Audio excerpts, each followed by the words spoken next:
오늘 오후에 주시는 하나님의 말씀은 시편 39편 4절로 7절의 말씀입니다.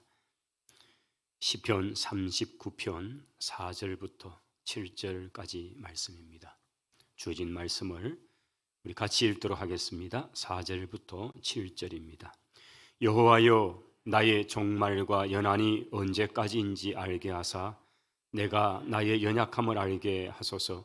주께서 나의 날을 한 뼘 길이만큼 되게 하심에 나의 일생이 주 앞에는 없는 것 같사오니 사람은 그가 든든히 서 있는 때에도 진실로 모두가 허사뿐이니이다. 진실로 각 사람은 그림자같이 다니고 헛된 일로 소란하며 재물을 쌓으나 누가 거둘는지 알지 못하나이다. 주여, 이제 내가 무엇을 바라리요? 나의 소망은 주께 있나이다. 아멘. 오늘 봉독한 말씀으로 오재훈 목사님, 나의 소망은 주께 있나이다 말씀을 증거해 주시겠습니다.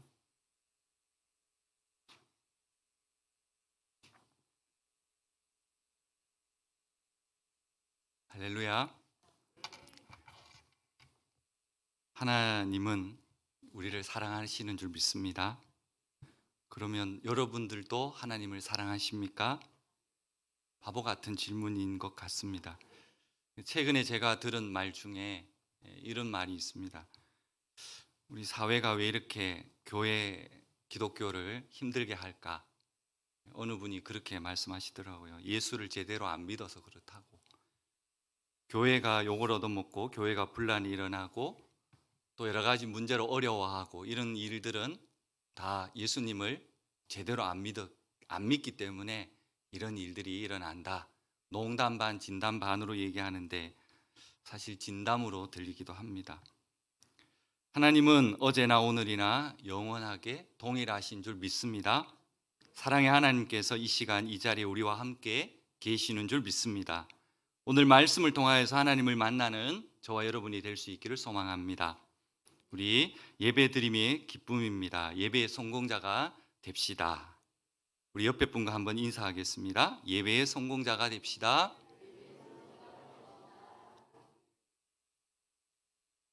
성공자가 되려면 주무시면 안 됩니다. 네, 눈을 크게 뜨셔야 성공할 수 있습니다.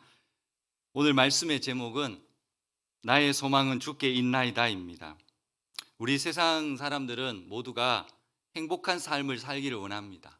아무도 가난하거나 없이 살고 싶어하는 사람은 없을 겁니다. 자신들이 하는 일이 다 잘 되기를 원하고 또 복받기를 원합니다.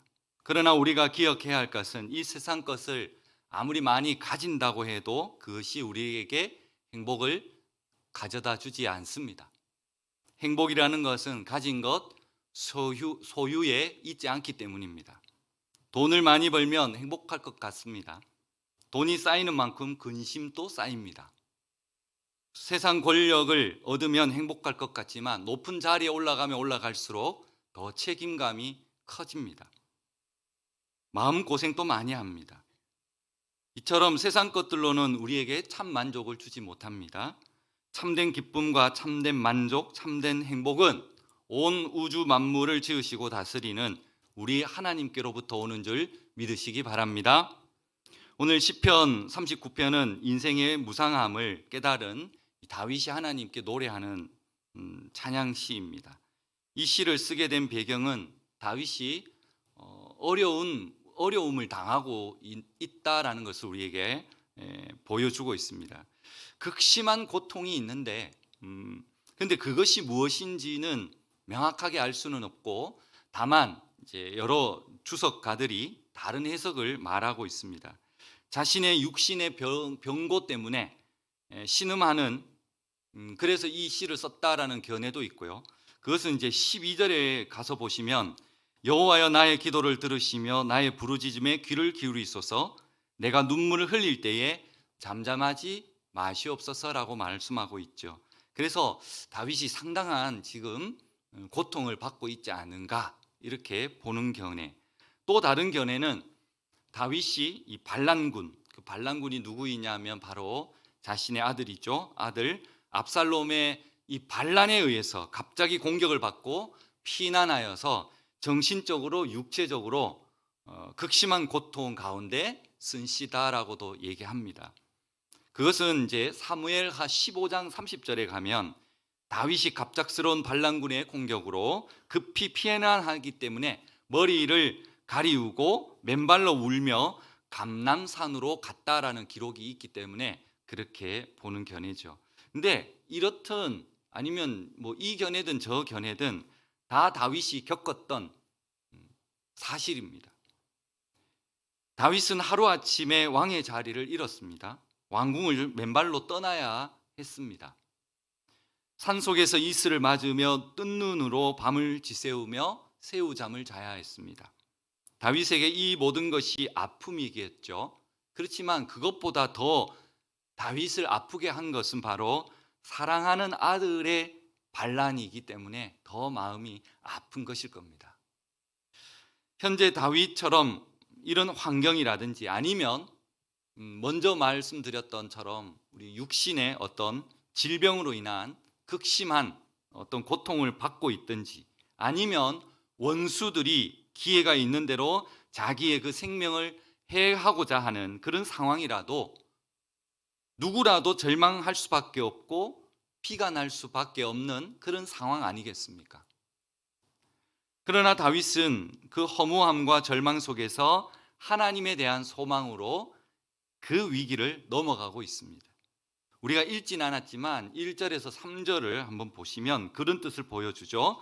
자신의 행동, 특히 말을 아끼려고 무척이나 노력하고 있습니다. 다윗은 혀로 인한 죄에 빠지지 않으려고 혀에 재갈을 먹이겠다라고까지 고백합니다. 또 선한 말로 자신의 정당성을 변호하고 싶겠죠. 그렇지만 그것도 참고 침묵함으로 고통이 가중된다라고 말하고 있습니다. 사실 그렇지 않습니까? 우리의 죄 중에서 사실 여러 죄가 있겠죠. 말로 하는 행동, 말로 하는 죄도 있고 행동으로 하는 죄도 있고 마음으로도 죄를 짓습니다. 그런데 가장 쉽게 하는 것이 입에서 나온 말로 짓는 죄 아니겠습니까?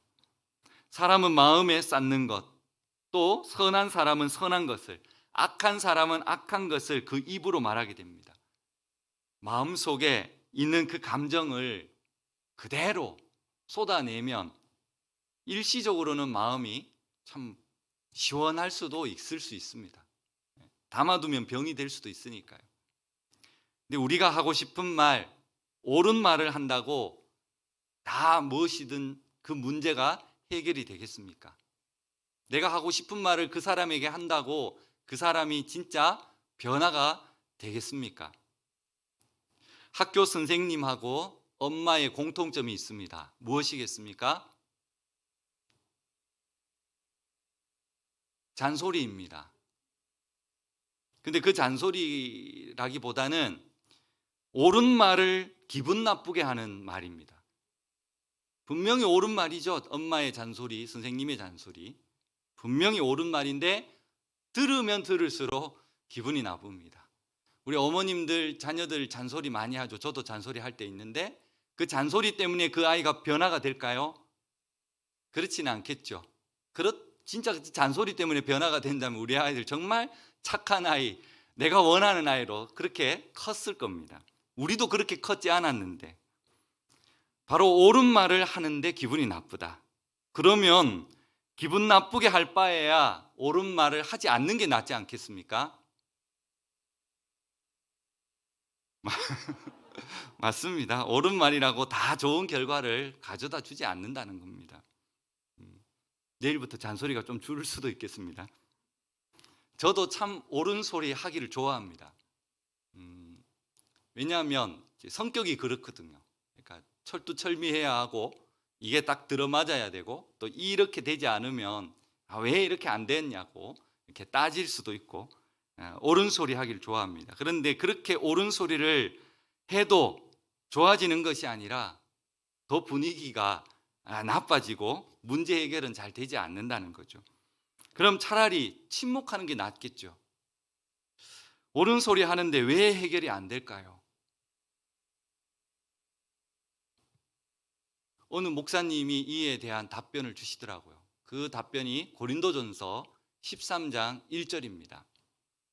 내가 사람의 방언과 천사의 말을 할지라도 사랑이 없으면 소리 나는 구리와 울리는 꽹가리가 된다라고 말씀합니다. 옳은 소리를 합니다. 그렇지만 거기에 사랑을 담지 않는다면 그것은 그냥 울리는 꽹과리 소리밖에 되지 않는다는 거죠. 사랑이 없기 때문입니다. 남의 상처를 싸매어 주지 못하고 그 상처만 자꾸만 얘기를 하는 거죠. 이렇게 해라 저렇게 해라. 싸매어 주지는 않는 거예요. 싸매어 줘야 그 상처가 낫지 않겠습니까? 상대를 사랑하는 마음이 없다면 차라리 침묵하는 것이 더 좋습니다. 사실 다윗이 할 말이 없었을까요? 할 말이 없어서 침묵했을까요? 할 말 정말 많은 사람 중에 한 사람이 다윗입니다. 너무나 억울한 상황을 정말 많이 당했지 않습니까? 그러나 다윗은 자신의 잘못과 자신의 죄를 시인합니다. 오히려 반대로 8절 말씀이 그 말씀을 대변해 줍니다. 나를 모든 죄에서 건지시며 우매한 자에게서 욕을 당하지 아니하게 하소서. 다윗은 지금 자신이 당하고 있는 이 질병 아니면 고통에 대해서 하소연하는 것이 아니라 하나님 앞에서 자신이 범죄한 사실을 겸손하게 인정하고 그리고 하나님의 자비를 지금 갈망하고 있다라는 것입니다. 그러므로 성도는 더 큰 고통이 뒤따른다 할지라도 때로는 침묵으로 악한 그 자들을 이겨야 할 필요가 있습니다.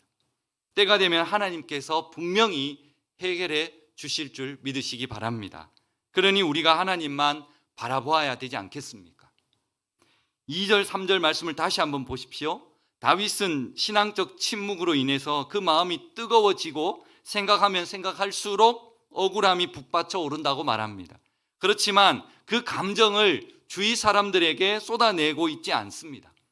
그저 인생의 한계와 연약함을 깨닫는 그 간구로 하나님께 아뢰고 있는 겁니다. 그 말씀이 이제 오늘 본문이 4절부터 시작이 됩니다. 4절에 여호와여 나의 종말과 연한이 언제까지인지 알게 하사 내가 나의 연약함을 알게 하소서. 좀 쉽게 풀면 이렇습니다. 하나님, 제가 죽는다는 것을 알게 하시고 그리고 제 남은 목숨이 얼마인지 알아서 그 남은 시간들을 잘 쓰게 해달라라는 것이 다윗의 이 4절의 고백입니다. 여러분 한번 생각해 보십시오. 내 인생이 앞으로 얼마나 남았을까요? 우리 젊다고 남은 인생이 많이 남았을까요? 물론 평균 연령으로 본다면 우리 20대가 더 오래 살 수 있겠죠. 그러나 만약 내 인생이 얼마 남은지 알 수가 있다면 여러분 지금 이렇게 나에게 주어진 시간을 이렇게 사용하시겠습니까? 우리는 막연하게 내일이 있다라고 생각을 하지 않습니까? 사람은 정신적으로든 육체적으로든 어떤 이유든 이 죽음의 기로에 써본 사람은 새롭게 깨닫는 어떤 차원 높은 이 인생관이 달라진다는 것이죠. 가령 암으로 사형 선고를 받은 사람이 있습니다. 앞으로 남은 인생이 드라마 같이 그냥 3개월 남았습니다. 이렇게 말한다고 한다면 과연 그 사람이 평상시처럼 아니면 보통 사람과 같이 그렇게 생활할 수 있겠습니까? 그렇지 않겠죠. 달라집니다. 사랑하는 가족을 보는 눈이 달라집니다. 얼마나 사랑스럽고 소중한 가족이겠습니까? 평소에 잘해주지 못한 것이 못내 아쉽고 함께 하지 못한 것들, 잘해주지 못한 것들 그런 것들이 막 생각이 나겠죠. 그러니 이 남은 얼마 안 되지만 그걸 잘해주려고 하겠죠. 돈과 재물도 보는 눈이 달라질 겁니다. 자기 생명을 구하지도 못한 그 재물, 그렇죠? 하나님의 나라에 단 한 푼도 가져가지 못할 그 재물 얼마나 내가 그것 때문에 그렇게 혈안이 되어서 살았나 이런 후회도 막 오겠죠. 자연과 들을 보는 눈도 달라질 겁니다. 나무 한 그루 그저 보이지도 않을 거고 한 포기 꽃도 너무나도 아름답고 소중하게 보여질 것입니다. 다윗도 살아보니까 세상이 정말 짧다라고 그렇게 얘기하는 겁니다. 이 말이 모세도 했습니다. 120년을 살고도 한평생이 잠깐 자는 것 같다, 그렇게 말했지 않습니까? 오늘 5절 말씀을 한번 보십시오. 다윗의 일생이 80년인데 그의 삶이란 얼마만하다고 표현하고 있습니까? 한 뼘이라고 말합니다. 물론 이 한 뼘인데요, 당시에 이 한 뼘이라는 것은 가장 짧은 길이 단위입니다. 표현을 그렇게 하는 거죠. 그만큼 짧고 더덥고 하잘것없는 것이 인생이고 시간이다라고 말씀하고 있는 겁니다. 어떤 사람은 30년을 살다가 하나님의 부름을 받을 수도 있고, 또 어떤 분은 70년, 80년, 90년을 사시다가 하나님으로부터 부름을 받을 수 있습니다. 그렇지만 그렇게 90년을 사셨다라고 하셨을 때 그 시간이 그저 좋기만 하겠습니까? 그렇지 않을 수도 있습니다.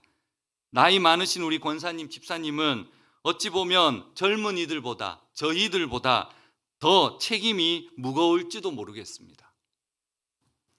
왜냐하면 90년을 살았는데 하나님의 부르심을 받아 하나님께 가보니 결산을 하겠죠. 근데 30년을 산 사람보다 제대로 살지 못했다라는 결과를 주신다면 어떻게 30년 산 사람과 90년 산 사람을 하나님께서 똑같이 대할 수 있겠습니까?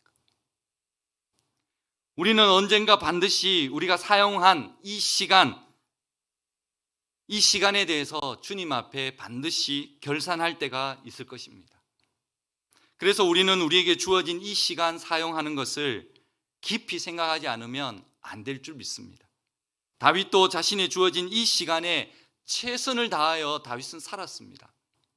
큰 영토를 가지고 있었지 않습니까? 다윗 시대에 가장 많은 지역을 확장시켰죠. 오히려 이웃 나라들이 이 이스라엘에게 공물을 바칠 정도 아닙니까? 또 다윗 때 가장 많은 백성을 소유했습니다. 그리고 온갖 금은 보화를 가장 많이 비축한 시대가 다윗 시대입니다. 부귀영화를 누렸던 사람이 다윗입니다. 그럼에도 불구하고 그의 고백은 무엇입니까? 그의 삶의 목적은 무엇입니까? 그의 소망은 오직 주께 있고 그의 삶의 목적은 오직 하나님의 영광에 있었다는 것입니다. 그것이 그의 기도였고 인생 전체의 결론이었습니다. 이런 고백을 한 다윗이 정말 대단하고 놀랍지 않습니까? 내가 나의 연약함을 알게 하소서. 사실 다윗은 결코 연약한 사람이 아니었습니다. 예수님도 마찬가지입니다. 예수님도 이 땅에 오신 이유가 너무나도 뚜렷했고 목적이 있었습니다. 예수님이 십자가에 달려 죽으시기 위해서 이 땅에 오셨습니다. 예수님께서 죽으셔야만 인간이 구원을 받을 수 있었고 그것은 결국 하나님께 영광이 되는 길이었다라는 것입니다. 그렇게 목적이 뚜렷하기 때문에 예수님은 잠시도 시간을 낭비할 수가 없습니다.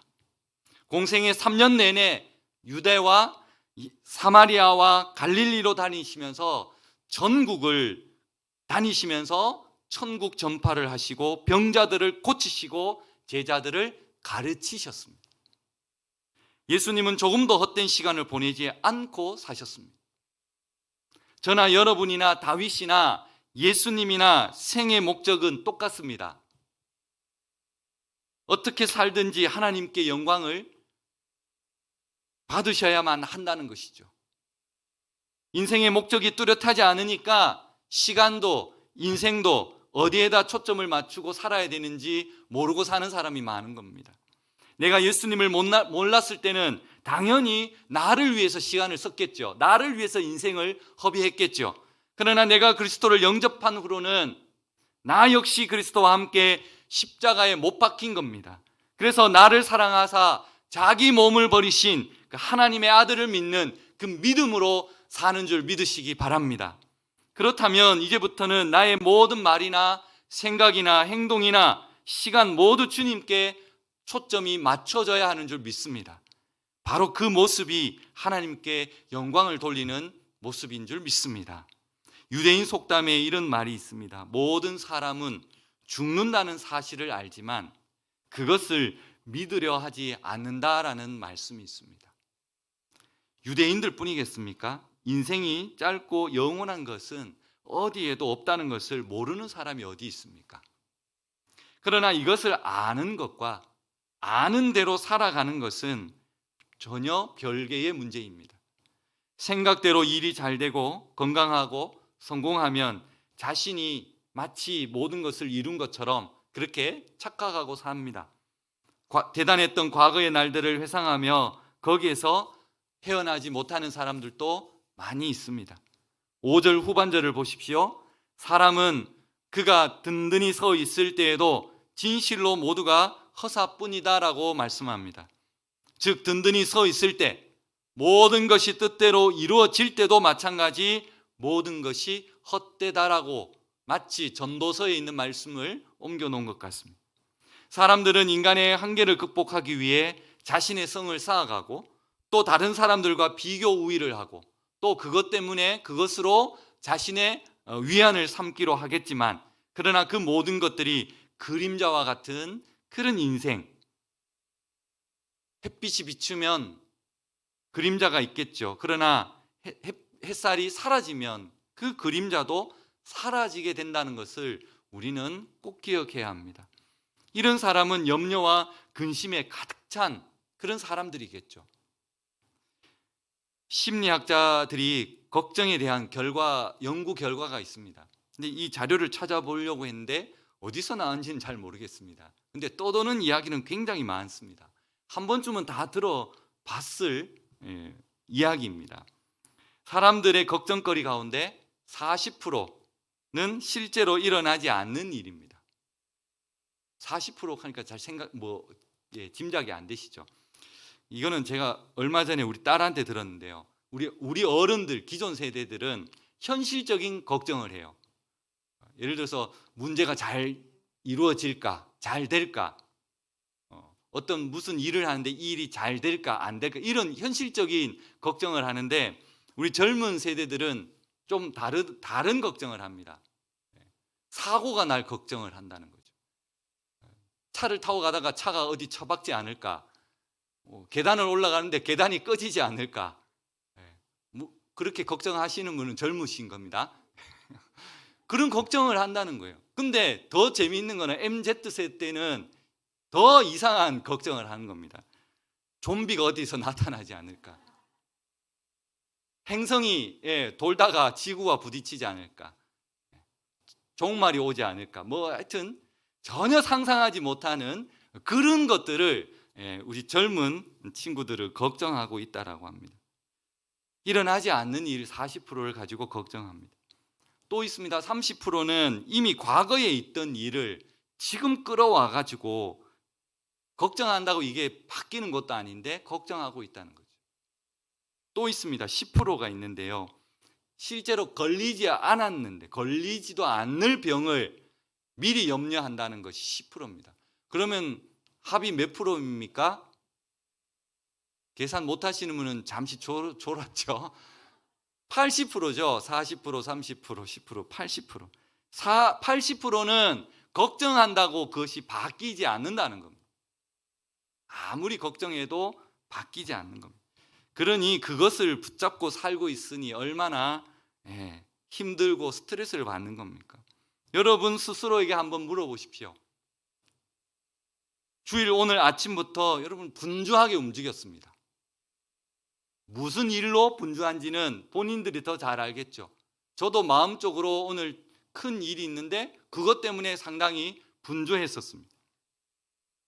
그 분주함에서 우리의 마음을 빼앗는 것이 혹시나 없습니까? 예배 드리는데 그 예배에 집중해야 할 우리가 그 분주함 때문에 혹시 마음이 딴 데가 있지 않느냐는 말이죠. 그 분주함으로 인해서 우리가 혹시나 입술로 원망이나 불평을 쏟아내어서 그 기쁨을 빼앗기진 않았습니까? 우리의 삶에 있어서 매 순간 우리는 마지막이다라는 그 마음을 가지고 우리는 끊임없이 자신에게 물어봐야 합니다. 그것이 세상에 속한 것이든 또 나 자신의 어떤 것이든지 그것이 우리를 지켜주지 못한다라는 것 꼭 명심하며 살아갔으면 좋겠습니다.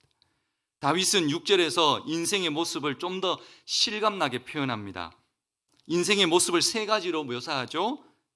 그림자 같고, 헛된 일로 소란하고, 누가 거둘지 모르는 재물을 쌓아가는 것, 이것이 인생이고 사람이다라고 묘사합니다. 그림자를 따라가는 인생이 무엇입니까? 그림자라는 것은 언제든 사라지고 마는 겁니다. 실체가 아닙니다. 실체가 있기 때문에 그림자가 있는 겁니다. 하나님 앞에서 우리 자신을 발견하기까지 우리가 이 쫓는 세상의 모든 것은 진정한 의미를 주지 못하는 겁니다. 사람들은 인간의 연약함을 자꾸만 외적인 것으로 가져와서 극복하려고 한다는 거죠.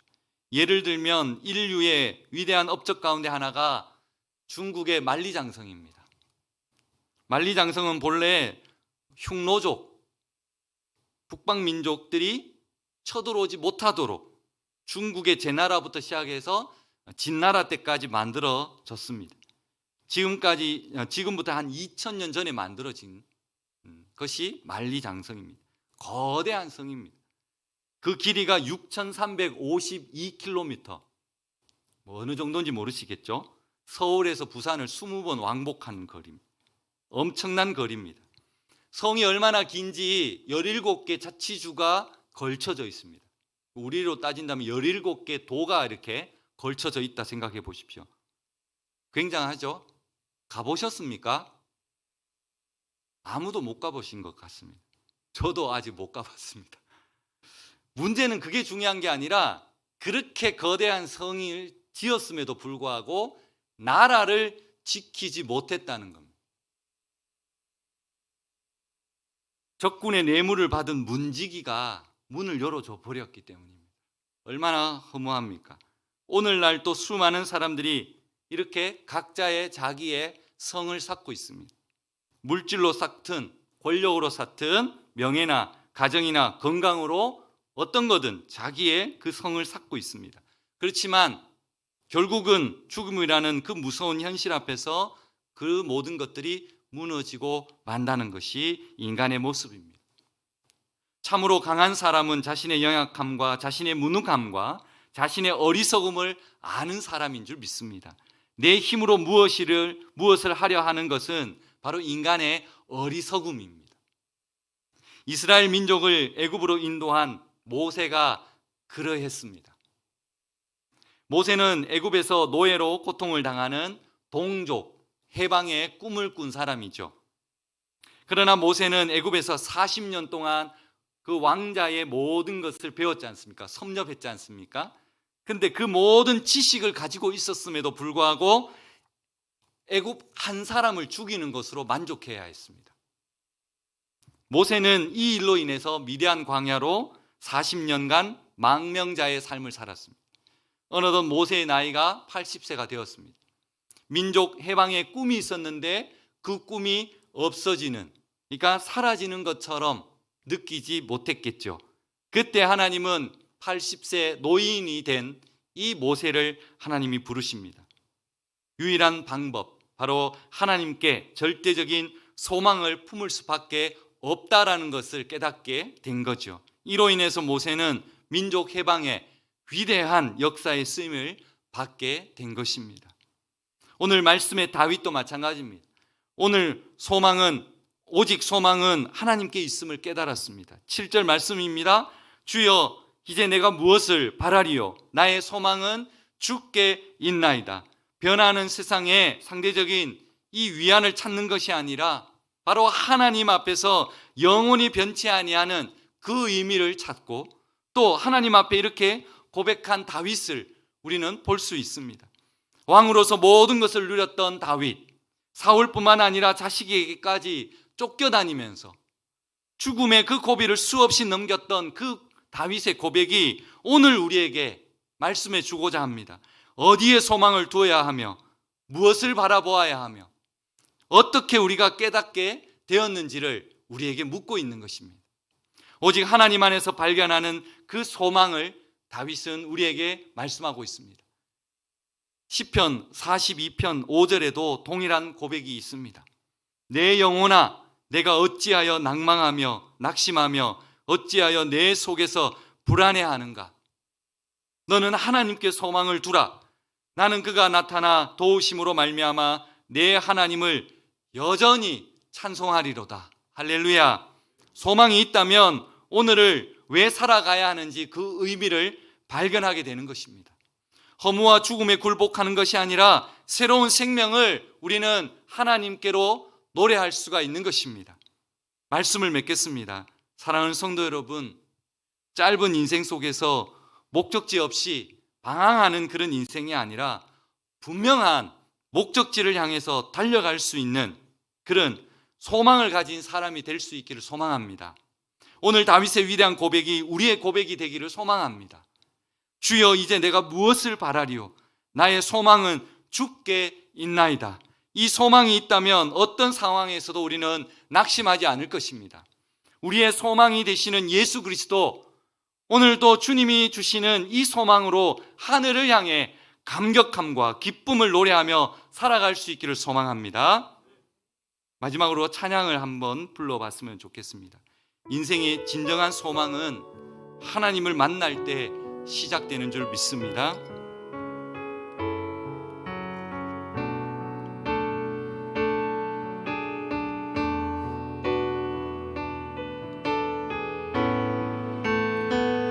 나의 믿음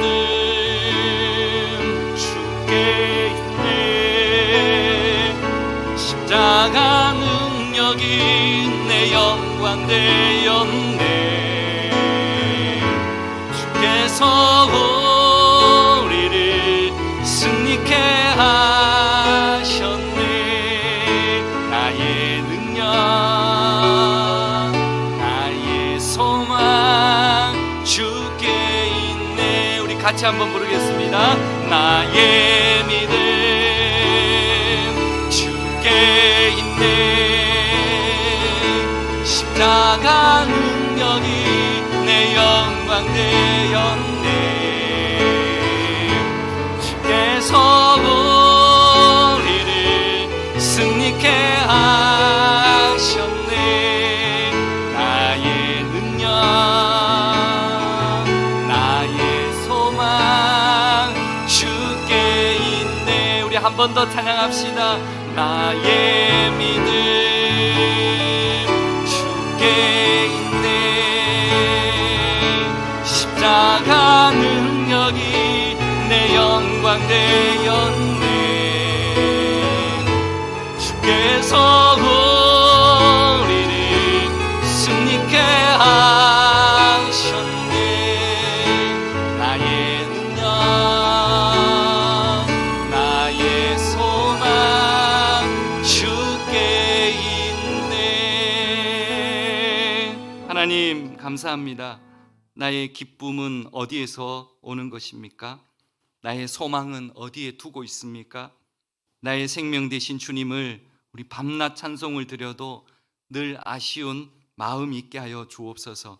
나의 구원자 되시고 생명 되시며 소망 되시는 예수님만 바라보기를, 예수님만 높여드리기를, 예수님만 섬기기를 간절히 원하옵고 나의 소망 되신 예수 그리스도의 이름으로 기도드리옵나이다. 아멘.